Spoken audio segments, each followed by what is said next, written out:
আমার ছোট্ট বন্ধুরা, তোমরা সবাই কেমন আছো? খুব ভালো আছো? কি বলছো? তোমরা এখন ছোট্ট নেই, বড় হয়ে গেছো? হ্যাঁ, তোমরা তো এখন চতুর্থ শ্রেণীতে পড়ো, তাই না? বাহ। আচ্ছা রবি, আজকে তারিখটা কত বলো তো? হ্যাঁ বলো।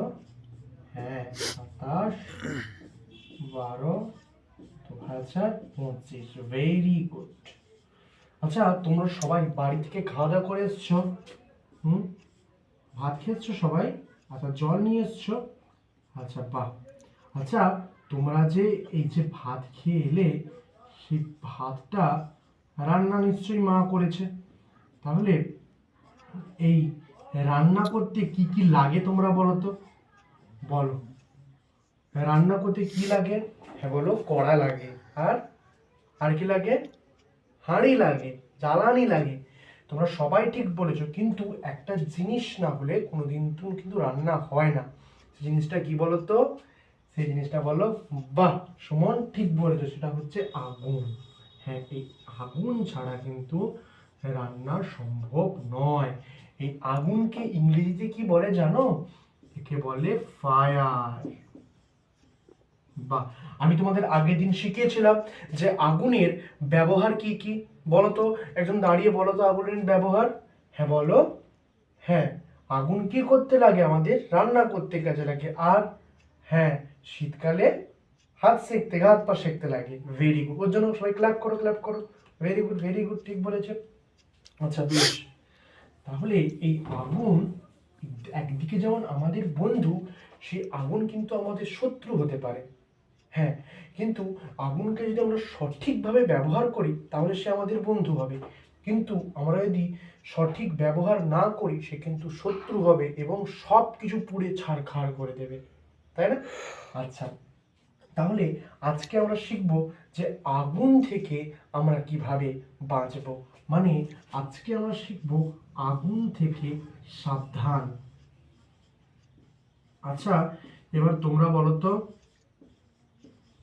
আমি যদি তোমাদেরকে একটা জল গ্লাস দেই এবং সেখানে বলি যে তোমরা এটাকে আগুন ধরা, তোমরা জ্বালাতে পারবে? জল গ্লাসে কি আগুন ধরবে? জ্বলবে না। কেন? জল আছে বলে। আচ্ছা, এবার আমি যদি একটা খাতা দাও। দাও সুমন। হ্যাঁ, এই যে খাতার একটা পেজ যদি ছিঁড়ে আগুন জ্বালি, মানে আমি দেশলাই ধরিয়ে দিই, তাহলে কি হবে? পেজটা পুড়ে যাবে। তাহলে সব বস্তু কিন্তু আগুনে পোড়ে না। যেসব বস্তু আগুনে তাড়াতাড়ি পুড়ে যায় বা আগুনের সংস্পর্শে এলে তাড়াতাড়ি জ্বলে যায়, তাদেরকে আমরা বলি কি বস্তু বলতো? দাহ্য বস্তু। Very good. তাহলে কয়েকটা দাহ্য বস্তুর নাম বলি। হ্যাঁ বলো। পাট। পাট কিন্তু একটা দাহ্য বস্তু। তারপরে খড়। খড় বলতে শুকনো খড়, তাই না? তাহলে তুমি যখন দেখবে যে তোর রান্নাঘর থেকে যখন গ্যাস সিলিন্ডার তো আছে, সেই গ্যাস সিলিন্ডার থেকে যদি কোনো গ্যাস বেরোনোর গন্ধ শোনো বা গন্ধ পাও, তখন তোমরা কি করবে? তৎক্ষণাৎ তার আশেপাশে যে জানলাগুলো বা দরজাগুলোকে খুলে দেবে। হুম। আর এই যে পাট, এই যে শুকনো খড়, এগুলোকে আগুনের থেকে সাবধানে দূরে সরিয়ে রাখবে।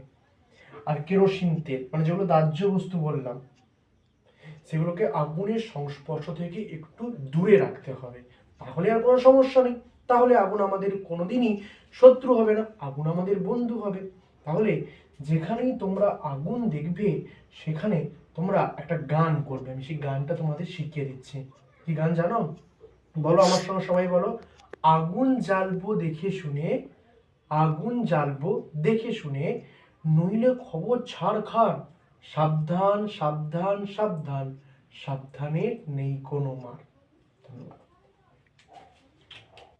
এই ভিডিওটির মাধ্যমে বাচ্চারা যেমন আগুনের ক্ষতিকর প্রভাব সম্পর্কে জানতে পারবে, তেমনি তোমরা যারা প্রাথমিক শিক্ষক নিয়োগের ইন্টারভিউর জন্য প্রস্তুতি নিচ্ছ, তোমরা ডেমো হিসাবে কিন্তু এই ভিডিওর মাধ্যমে অনেক কিছুই জানতে পারলে আশা করি।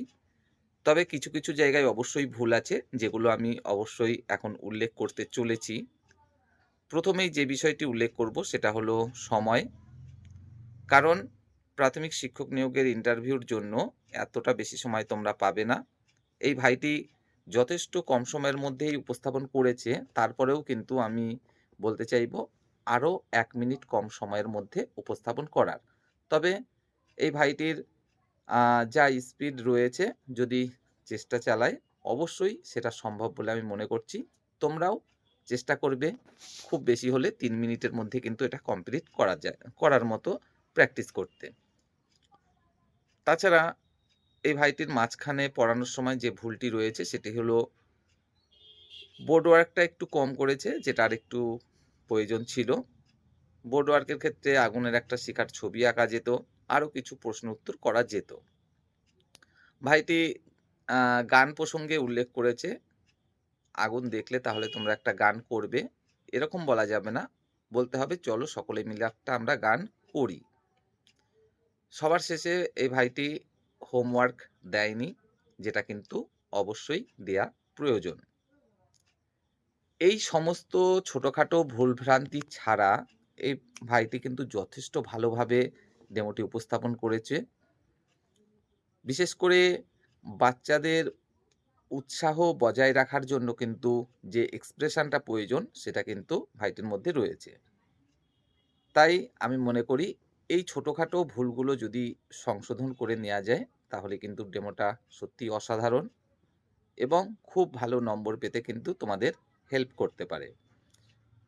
তো যাই হোক, তোমরা অন্য কোনো ডেমো উপস্থাপন করতে পারো, তোমাদের কিন্তু এই বিষয়গুলো মাথায় রাখতে হবে। সময়, নির্দিষ্ট সময়ে কমপ্লিট করতে হবে, হোমওয়ার্ক দিতে হবে, বোর্ড ওয়ার্ক করতে হবে, সেখানে চেষ্টা করতে পারো তোমরা ছবি আঁকার, কিছু প্রশ্ন উত্তর আঁকার, তোমরা কিন্তু অভিনয়ের মাধ্যমে কিছু দেখাতে পারো, তোমরা কিছু গান করতে পারো। এই সমস্ত কিছুর সংমিশ্রণে কিন্তু ডেমোটা খুব সুন্দর হয়ে উঠতে পারে। তো যাই হোক, দেখা হবে পরের ভিডিওতে। তোমরা অবশ্যই চ্যানেলটির সাথে থেকো, ভালো থেকো।